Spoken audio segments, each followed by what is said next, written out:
जय जगन्नाथ। नीलाचल निवासाय निताय परमात्मने बलभद्र सुभद्राभ्याम जगन्नाथाय नमः। जे यथा मां प्रपद्यन्ते तां तथैव भजाम्यहम्। एई जो आपण देखुछंती ये होची भव्य दिव्य मंदिर काठजोड़ी बाटिकार गोपालपुर श्री जगन्नाथ मंदिर।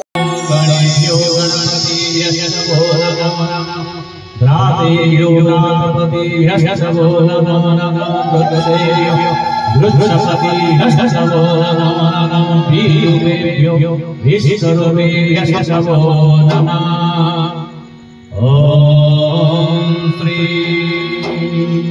गणपतये नमः। यही मंदिर किसी भक्त मानकर मन में आलोड़न सृष्टि होता महाप्रभुंर जे तुम ये मंदिर कर महाप्रभुंर आलोड़न क्रमे ये मंदिर टी गढ़ी उठीला और यही 5-7 जन भितर ये गढ़ी उठीला। यहाँ गोटे एत बढ़िया जगह परिवेश कटक कौट मिलवा विरल।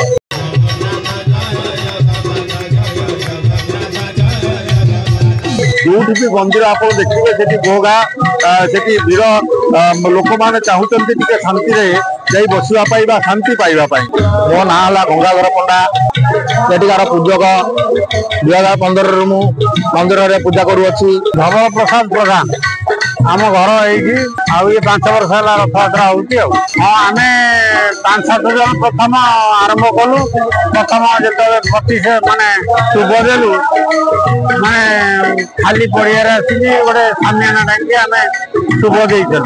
किसी दिन पर आज आसिक परिस्थिति पहुंची आ मेला भी गला वर्ष होता किंतु ये वर्ष टे पारानी वर्षा सकाशे मेलाटा होते आहरी समागम जोर था।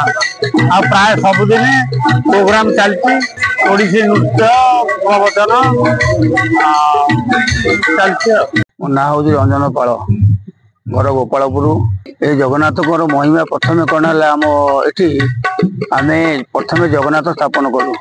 जगन्नाथ स्थापन कलापर ये आमर जो भाया परिवेश आम ना देलु काठजोड़ी बाटिका गोपालपुर जगन्नाथ मंदिर। ये आमर बहुत श्रद्धालु मैंने आसती।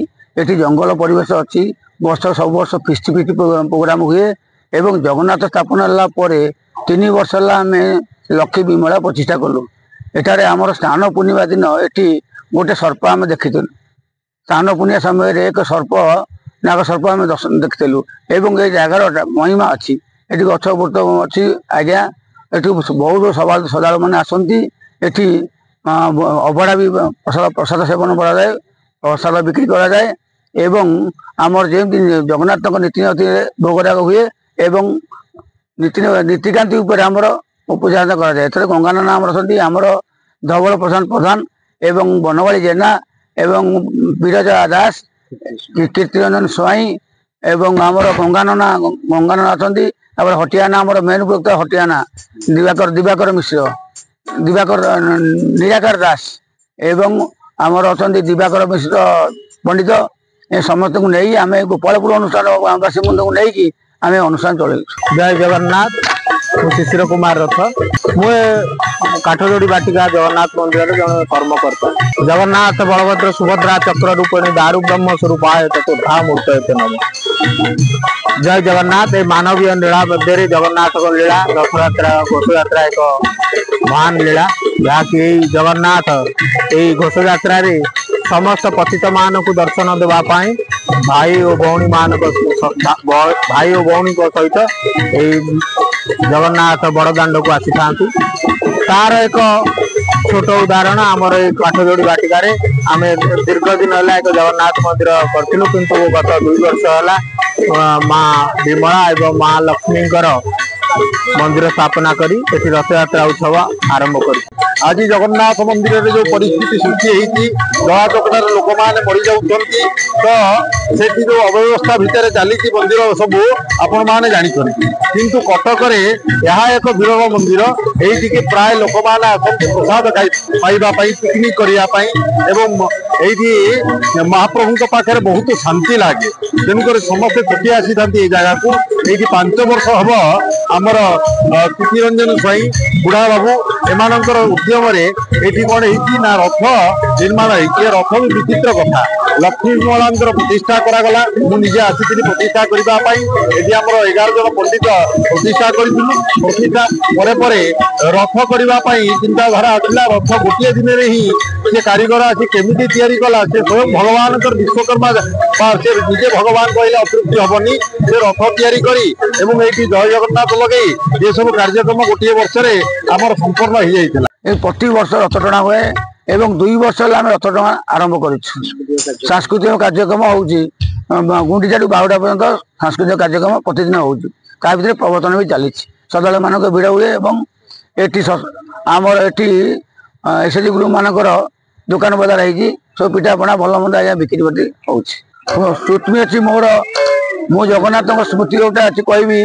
माने मो रूम मूल टाँकी जाऊँगी मोर तो जाइली केदारनाथ टिकेट करी टिकेट कला भितर मोर छाती जावास धंस होता मु हार्ट पेसेंट पाक गली सीढ़ी देखली से तुम एंजियोग्राफ करा पड़ो मत एंजियोग्राफ कथा कहले मो मुंडा किसी कम कला ना मु पगला भाई गली मुझे मु गली सम अल्टोमेट को सेठी पहुंचला बेलू जो मत नेले एंजियोग्राफ करा जय जगन्नाथ प्रभु कहीं कष्ट मतेलु ये पहुंचला बेलू देखला बेलू एंजियोग्राफ कला बेलू मोर ब्लकेज फकेज किसी ना से पूरा जगन्नाथ कृपारू मोर शरीर एपर्यंत आरोग्य हो जाए से जगन्नाथ कृपारू सबुदिन मुझे सकाल आसे और संध्या दीप दिए संध्या बे दर्शन करे ये अनुष्ठान नहीं आम अन्य सब कार्यकारी करूँ जगन्नाथ पूजा पत्र भल मंद नीतिकांति सकाल द्विपर आउ संध्या द्विपर अभड़ा प्रसाद 3 ठाकुर भोग लगुच अंचल गोटे मात्र जगन्नाथ मंदिर होते जनगहली एत नथिले आम पूरा 9 दिन समस्त सांस्कृतिक कार्य पालन कर जगन्नाथ रथ टଣା एवं बाहुड़ा यात्रा राजा छेरा पहरा एवं घोष यात्रार समस्त नीति नियम को पालन करी आम रथ यात्रा पालन करूँ अंचलवासी सहयोग धीरे धीरे दिन को दिन वृद्धि पाउछि जगन्नाथ लीला एवं जगन्नाथ अपार कृपारू कौन सी व्यक्ति जे कही पारिबनी जे मु या दान करछि धीरे धीरे आस्ते आस्ते एक विशाल ग्रुम रे परिणत होगाकू जाउछि एवं प्रतिवर्ष जमी पुरी नीतिकांति जमी महाप्रभुंर घड़ी लगी होती नवजौवन दर्शन होती स्नान पूर्णिमा पालन करमती भाव में कार्यक्रम करगुंडीचा आषाढ़ द्वितीय तिथि महाप्रभु श्रीगुंडीचा रथ आसी था 3 ठाकुर गोटे रथ ये विराजमान होते गोटे रथ ही टणा जाए ये रथ ये जेहेतु मौसी माँ मंदिर ना तेणुक महाप्रभु जी आम रथ ही रुहति से अधरपणा कराए सुनावेश कराए महाप्रभुंर